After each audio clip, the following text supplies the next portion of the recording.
This is Bart. You're listening to the Uncontested.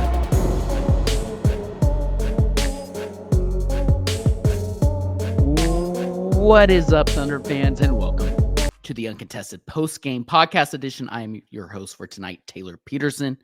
You can find us at the underscore Uncontested on all social media platforms: X, Instagram, Facebook. We were on TikTok, but we don't really use that anymore, especially YouTube. If you don't already, you just listen to our podcasts on your podcast platform of choice. Be sure to go and subscribe to our YouTube channel. We have a ton of fun on there. We go live for all of our post games, all of our group podcasts, and again, we have all of our I can't talk degenerates in the chat tonight. It's awesome to see. So come and join the chat. We have a ton of fun. We encourage you all to do so. Also, would encourage you all to look in the top, I believe, left-hand corner of your screen. It's my left. Maybe it's your right. And scan that QR code. That will lead you all to our Patreon page, which you can subscribe to. That gives you access to our Discord. We have a ton of fun. You guys have heard us talk so much about the Discord already this season, but we're having a ton of fun breaking down these games, talking about the games live. We do live Patreon, Discord watch parties, and our voice chat where we stream the games and have a ton of fun there, plus some bonus content for you all as well. So be sure to check that out if you haven't already. It's enough of burying the lead. The Thunder absolutely destroyed the Chicago Bulls, who have been playing really well, 145-117. And funny enough, this game was even more of a beatdown than the final score portrays, in my opinion. Fourth quarter, the Thunder played some bench players like Brandon Carlson, who had a great block, Dylan Jones, and the rest of the guys that were out there, like Kenrich Williams, Isaiah Joe, who we will absolutely get into tonight, just kind of went through the motions. And like I said, just an absolute beatdown. Not quite from the very beginning, but once the Thunder got it going midway through the first quarter, that was all she wrote. Just an absolute dominant win, maybe the most dominant win of the Thunder season. OKC, just some crazy stats. So I have some crazy stats to break down for this Thunder team. We'll get into my big takeaways. We'll do a quick, brief game recap for those of you who weren't able to watch or just want a refresher. And then we'll get into my big takeaways, our Prairie L's King of the Prairie, player of the game, and then get out of here. So, like I said, just kind of some crazy stats to lead us off. OKC ends March with a 15-1 record. They lost one game the entirety of the month of March, and they played, I think they were one game short of the maximum allowed games from the league within a month, which is crazy. They had a jam-packed schedule, and they took care of business. Even with guys resting, even with guys injured and hurt, this team is just dominant, absolutely dominant. With this beatdown, the Thunder officially clinched the best record against an opposing conference in NBA history with a 28-1 record against the East. The previous record was held by the 2015-2016 Warriors team, which unfortunately us Thunder fans are very familiar with, and they had a 27-3 record against the Eastern Conference. If OKC beats Detroit on Wednesday, they play Detroit at home here 2 nights from now, the Thunder will have swept every East team except the Cavs, which they will split games, or they have split games with. And then the Thunder now have 49 double-digit wins. That's the second most all-time behind the 1972 Lakers. So if the Thunder get 2 more double-digit victories within their final remaining, I think 8 games now, they will hold the record, the new record for most double-digit victories in a season. One more stat that my good buddy Hank sent over to me tonight. The Chicago Bulls had the highest net rating by a team in a season with a 13.4 net rating in 1995, 1996. Yes, that was Steve Kerr and Michael Jordan. The Thunder, after tonight, tied them. So if they can finish out the rest of the season performing like they have been, like we saw throughout the majority of the month of March, the Thunder will either tie or surpass the Chicago Bulls for the best net rating of all time. This team has a legitimate case of being the most dominant regular season team ever. And I understand the 73 and whatever Warriors, right? Like the dominant Warriors team when KD went there. This is a young Thunder team. I believe still the youngest based off average roster age that is doing this. And their third year, like quote unquote contention out of the rebuild, that is absolutely asinine. So reading off those stats just really puts into perspective how special this season is. And Yeah. Thin Blue in the chat. We would sweep the 73-9 Warriors team. I love it. I love the confidence. But that was the team. Sorry, I'm going through the chat now. There's already some incredible comments. That is the team that previously held the record for most wins against an opposing conference.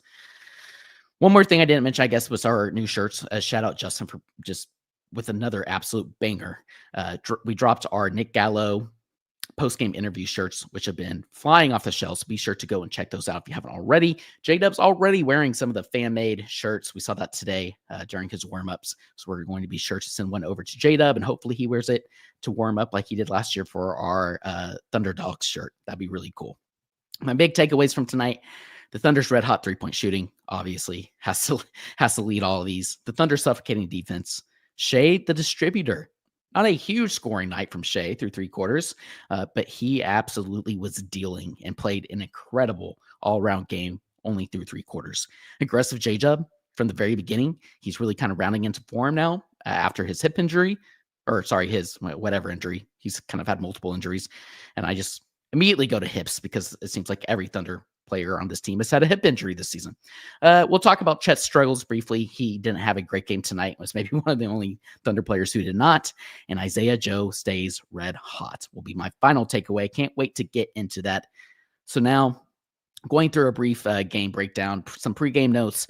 All of OKC's true bigs in Chet, Hartenstein, and J. Will came back from either rest or injury.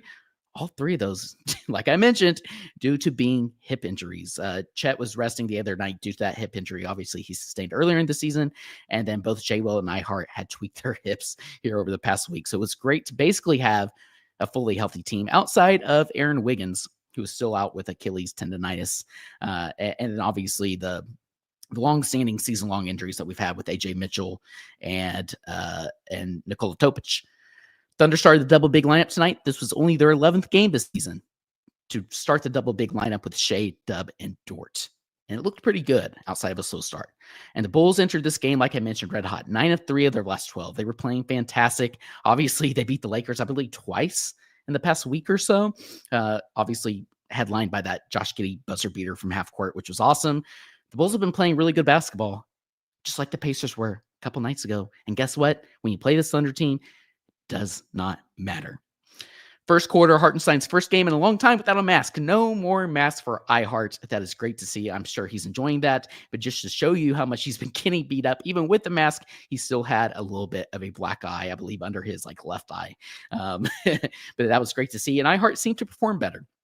And so you have to wonder if that has to do with no more mask. Chet got blocked early twice by Buzelis. That'll become a thing we'll get into.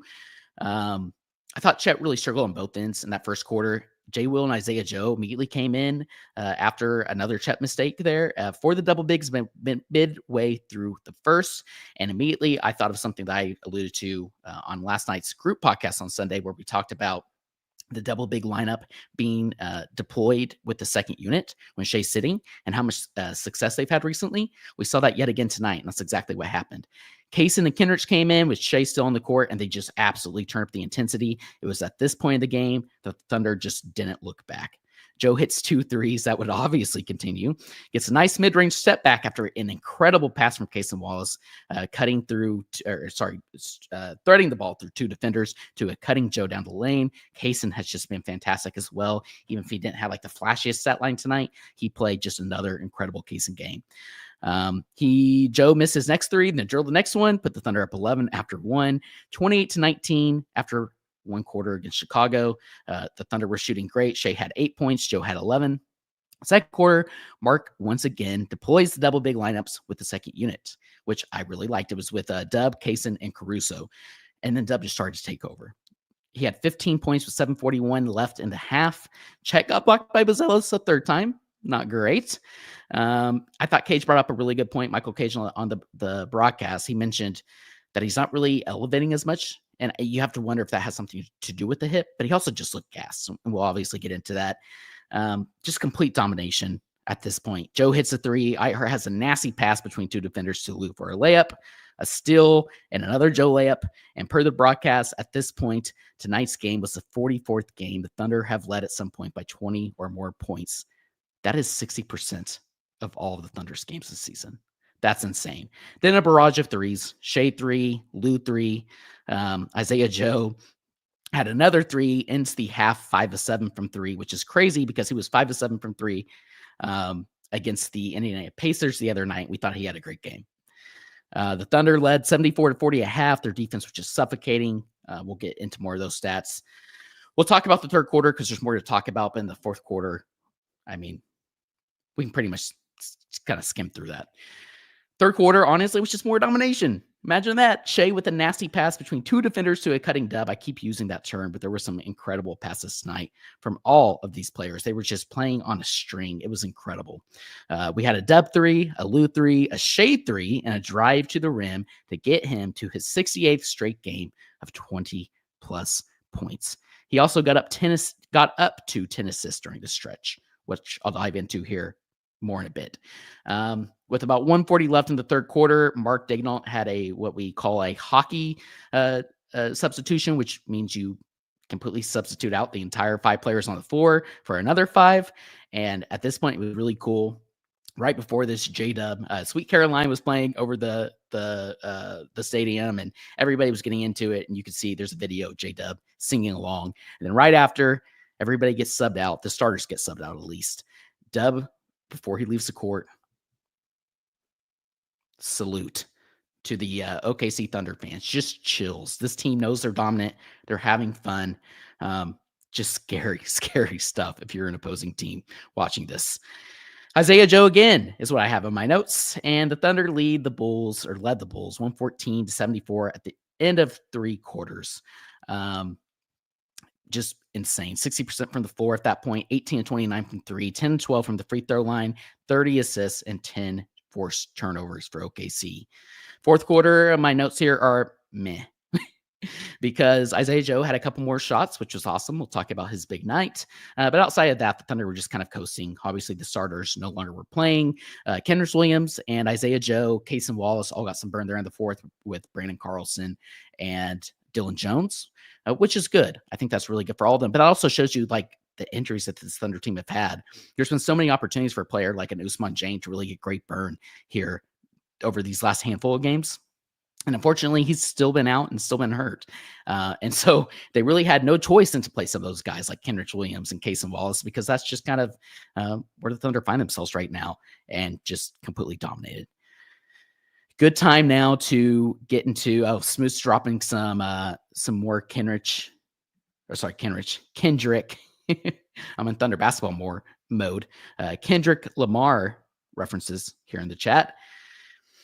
Time to jump into my big takeaways. The first one being the most obvious: Thunder's red hot 3-point shooting. 22 of 43 from the 3-point line tonight. That's 53.5% from 3. And that is slightly higher. The reason that's so crazy, that's slightly higher than what they shot from the floor overall. 53.1% from the floor. Looking really quick, the Thunder had 43 of their 98 field goal attempts came from 3. And hitting at that high of a clip with nearly half of their shots coming from 3, there's just nothing you can do. I mean, that is literally like the historic Warriors team that I alluded to at the top of this podcast. Just absolutely dominant. 6 OKC Thunder players tonight had 2 or more made threes. And with that, the last made 3 that Lou Dort had, he now has a career high for total made threes in the season with 157 made 3-point attempts on nearly 40%, or maybe a little over 40% from 3. That's crazy. When you think back to Lou Dort coming in his rookie year and working through the 2-way contract, getting signed to a full-way contract or a full contract, thinking about that series he had against Houston in the bubble, right? 2020, the Dorty 40 game. To see where he was then and now as an offensive player, it's just leaps and bounds. And there's so many instances of that. We're obviously going to get into Isaiah Joe, like I keep talking about. The Thunder's development system is just incredible. And I think Chip England coming in for this team here over the past 2 seasons was just a home run hire. So like I said, we'll eventually get into Isaiah Joe's stats who contribute to those 3-point shots. But I want to link that first big takeaway, the Thunder's 3-point shooting, with the Thunder's suffocating defense. They held the Bulls to 44.9% from the floor, 31% from three. And those stats were inflated because Carter came off the bench for the Bulls and just started throwing up shots and making quite a bit more threes in the fourth quarter than what the Bulls actually were shooting from the floor for the majority of the game. To think that 31% from three is inflated, it's just kind of crazy. The Thunder forced 19 turnovers, had 34 points off those turnovers to the Bulls 15. And again, I'm just rattling off stats here because I think that's the best way to kind of put this Thunder defense into context. Like I said, the Bulls were 9-3 of their last 12 games. They've been playing really good throughout the month of March. Through the month of March, they've been scoring 120.9 points per game before this game, averaging 59.9 points per game in the first half. The Thunder held them to 40 points in the first half and 117 in the game, both well below, or at least the first one well below, their month of March averages. But like I said, the 117 points, it's really inflated because, like I said, the fourth quarter, the Thunder didn't really have much to play for at that point. That's insane. But one thing that keeps getting brought up, we're seeing the defensive player of the year conversations, especially now, dare I say, that the MVP conversation on Twitter has seemed to kind of quiet down because one, Shai Gilgeous-Alexander seems to have it absolutely locked up, especially if you look at the Vegas odds. But if you look at the Vegas odds for defensive player of the year, Draymond Green's leading after he did his own self-campaign on his podcast. Imagine that. But there's been a little more, I think, of a push from the Thunder side. Royce Young has been kind of leading that charge, and just from national media as well for Lou Dort, Defensive Player of the Year. There was a stat that went out. Actually, I think I have this. I'll try and pull it up really quick. Live podcasting. Always good to do when you're going solo, but I have it here. Oh, wait. I thought that was it. Maybe I don't. Okay, here it is. I was looking at Shai's scoring. So the Thunder playing against Luka Doncic, Cade Cunningham, Devin Booker, LeBron James, Donovan Mitchell. I won't rattle off what they're averaging for the season compared to what they're averaging against the Thunder, but it's it's insanely lower than what they're averaging on the season. And Luka, Cade, Devin Booker, LeBron James, Donovan Mitchell, guess who their primary defender has been when they play against the Thunder this season? It's Lou Dort. So tonight, this is from our guy, Royce Young. He's just the absolute best and he's doing a great job ever since he joined the Thunder. And obviously, we missed his writing at ESPN. But Lou Dort's primary assignment was Kobe White. Kobe White had 7 points on 2 of 5 shooting, 4 turnovers, a minus 39 on the game.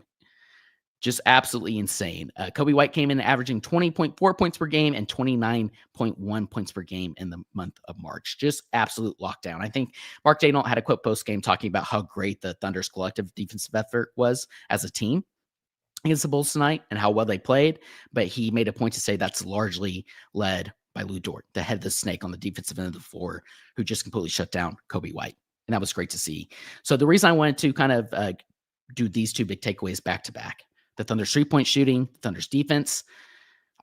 And again, I mentioned this the other night or last night, 2 nights ago, if you guys are listening on Tuesday, on our group podcast. But when the Thunder are getting stops, pushing the ball in transition, it obviously leads to easier 3-point looks.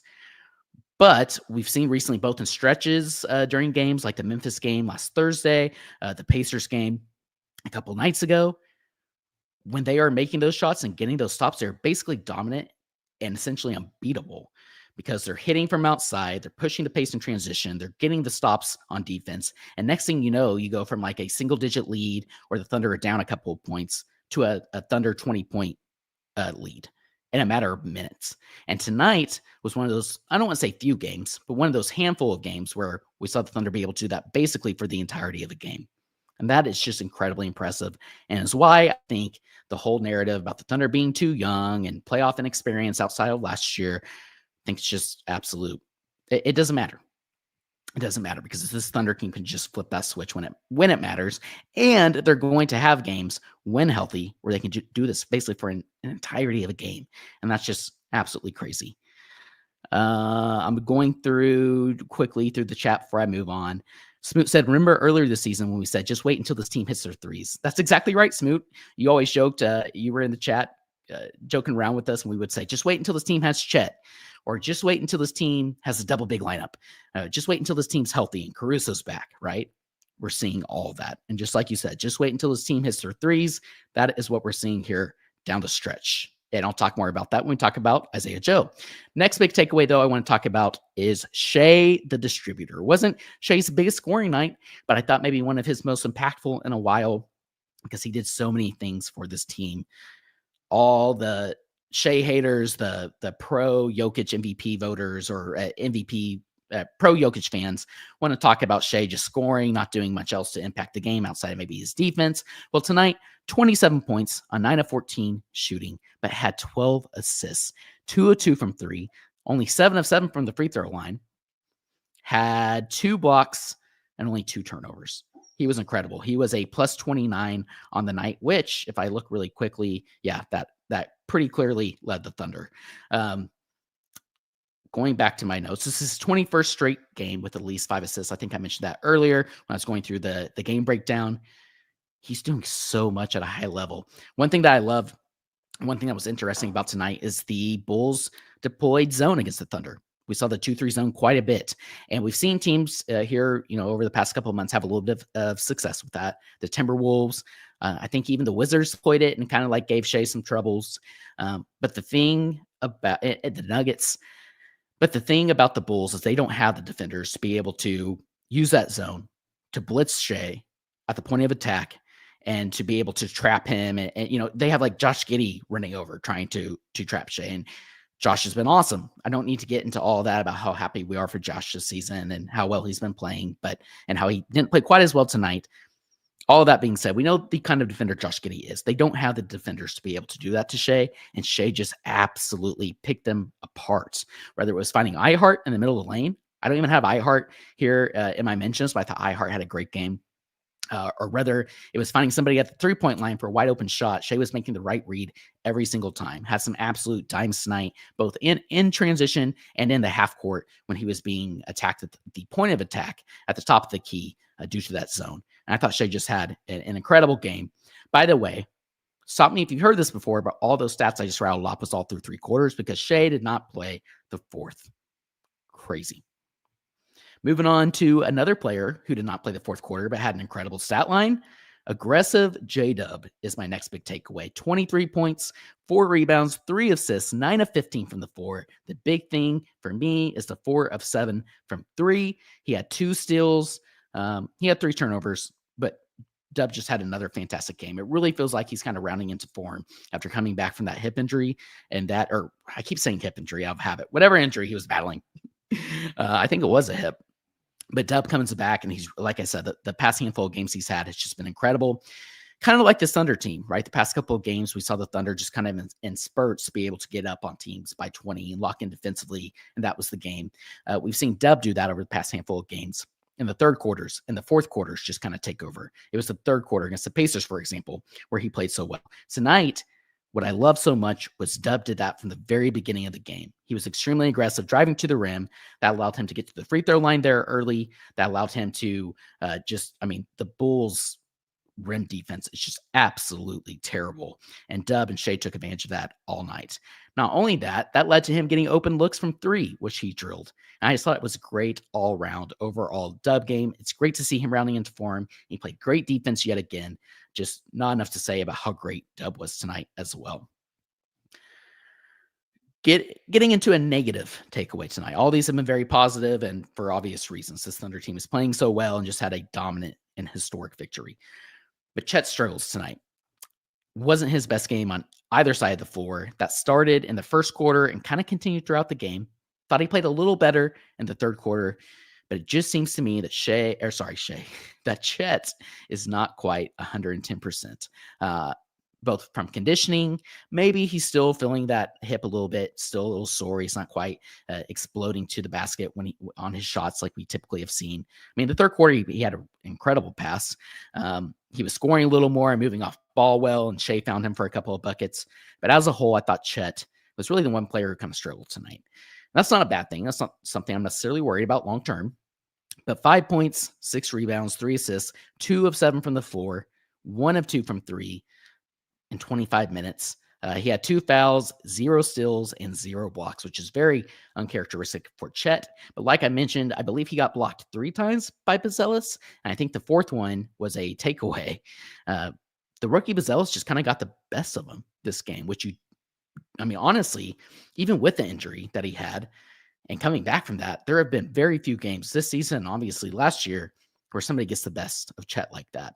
And it just seemed to me he was tired. I think an important thing for Chet, we're talking so much about some of these Thunder players getting rest and being healthy heading into the playoffs here, over this last week and a half of basketball or whatever it is.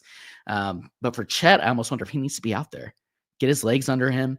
Obviously, don't put him at risk for injury, but I think he kind of needs to get back into shape and get back into the groove of things. And playing a game without a Shai and without a Dub could be a really good thing for Chet to kind of find that offense. We've seen that with guys like Isaiah Joe and Jalen Williams, J. Will, here over the past couple of weeks when some of these guys have been out. They've stepped up. They've gotten into rhythms. Kenrich Williams, perfect example. Maybe Chet needs that as well. So that's just something kind of monster here over the past week and a half. Maybe we sit a Shai or a Dub, but I wouldn't mind seeing Chet get a little more minutes. Even if he doesn't play the entirety of these games, I think it'd be important for him. So my last takeaway here leads me to, and let me pull up the banner. Or let me find it really quick. The King of the Prairie Artisan L's player of the game. There's one player I keep alluding to, and I haven't talked about him yet. Isaiah Joe. Absolutely incredible tonight, yet again, but this was one of his better games the entire season and probably of his entire career. 31 points, 2 rebounds, 10 of 17 from the floor, and 8 of 14 from 3. 3 of 3 from the free throw line, had a steal, only 1 turnover. Was bringing the ball up there in the second half. Isaiah Joe's just been absolutely fantastic. I thought the broadcast brought up a really good point. Like if I were thinking about doing this post game, Isaiah Joe's been playing well. I'm probably going to pull up like his last 10 games and look at those stats. But the broadcast mentioned ever since that game against the Knicks on January 10th, when he had 8 made threes. So since January 10th, when he destroyed the Knicks, was red hot from 3, he's 46% from 3 since then. Pretty high attempts. I don't have that number in front of me, but I think it's like 4 point something. This is his 10th. This is his 3rd game with 8+ made threes this season. That's pretty incredible. And he tied his career high of made threes tonight. I also think, I don't have this in front of me, but I think he tied his career high in points tonight as well. Isaiah Joe has been awesome. And if you have his floor spacing, he's making shots like he is heading into the playoffs with confidence. It's going to be so hard to beat this team. When you have a Lou Dort and Isaiah Joe who can step up from 3 and make those shots, or on the nights that they don't have it, it's a Cason Wallace and hopefully Aaron Wiggins if he can get back and kick this tendonitis. This team is so dangerous. There's so many. Cason Wallace, that's another player. Like there's guys like Isaiah Hartenstein and Cason Wallace, who I don't even have on my notes, but I thought also played fantastic games. Their stat sheets just don't pop in comparison to some of these other guys. Cason Wallace, 2 of 4 from 3 tonight, 3 of 6 from the floor, 10 points, and just played some of the best defense probably on the team outside of Lou Dort. Yet again, had 3 steals, was incredibly disruptive. Caruso had a very quiet game from a box score standpoint, but also played his staple defense. And Isaiah Hartenstein with 14 points on 7 of 9 shooting, 7 rebounds, just a solid game from my heart. Just a complete all-around great game from the Thunder. And when these role players like the guys I just rattled off, including Isaiah Joe, who's been playing so awesome here recently, are performing like they are with the confidence that they have, like I said earlier in the podcast, it is hard outside of injuries, knock on wood, to think how this team could be beat in a 7-game series by any team in the league right now. Absolutely crazy. So that's all I have for my notes. Really quickly, I'll just kind of like scroll through some of the chats, see if you guys have any questions before we get out of here. The Blue 91 said there are no negative takeaways tonight. Blasphemy. And you're right. I think it's also fair to cover the team fairly and to talk about Chet's struggles, just like we do when Chet has awesome games like he has throughout the entirety of the season. Like I said, not worried about Chet long-term, unless there's like some injury, like the hip still nagging him. We don't know about that or something like that. No concern, but it's worth mentioning. Smoot has me here with some stats. Like I mentioned, since January, Isaiah Joe has been shooting 4.6 threes per game on that 42% or whatever number I rattled off earlier. That is insane. It makes his team so dangerous. Let's